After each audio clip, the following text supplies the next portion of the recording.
This guide will help you download invoices from Oracle Cloud Infrastructure. Follow these steps to access and retrieve your invoices efficiently. Step 1. Log into Oracle Cloud account. Visit the Oracle Cloud website and enter your credentials to log into your account. Ensure you have the necessary permissions to access billing information. Step 2. Navigate to Billing section.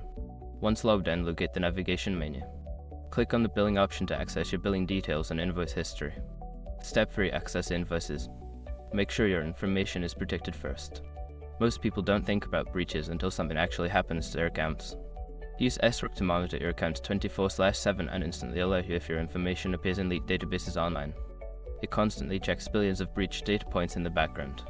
And considering how much personal information people keep online now, it's honestly worth having. Link in the description. Step 4. Select invoice to download.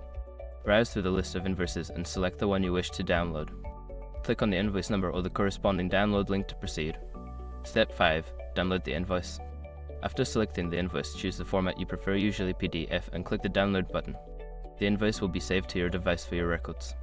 By following these steps, you can easily download your invoices from Oracle Cloud Infrastructure. Make sure to keep your invoices organized for future reference.